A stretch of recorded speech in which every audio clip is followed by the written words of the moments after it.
Correcto, dat in varios reuniões caben in parlamento tocante het tópico aqui RWZI, rioolwaterzuiveringsinstallatie.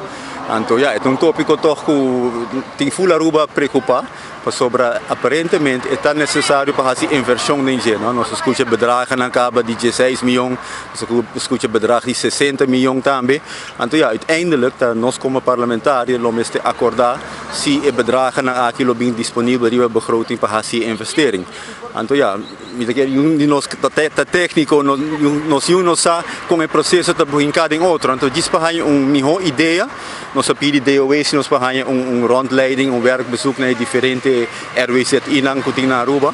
Então, ja, para nós ter sentir letterlijk que está eigenlijk passando in ang, então die kon het importante para fazer inversão na aqui. Not een buitendag hoor.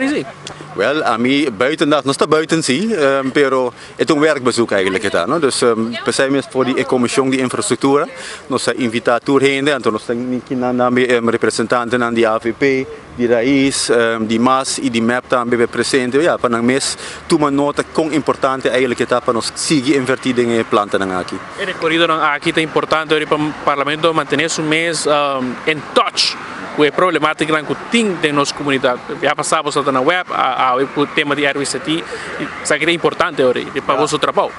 Tem parte teórica que nós podemos ter classe local do parlamento, mas nada também se orbo vai nesse sítio mesmo, então há echt uma explicação visual também que está passando. So, qualquer metode que nós podemos para que tenhamos mais melhor informar, ajuda nós para nós fazer nosso trabalho melhor também.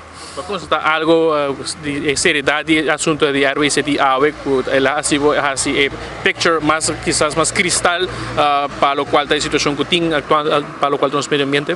Ja, a planta aqui tá basta data acaba tem basta década agora, mas coisa que tá fez 72 ela agora trabalhar.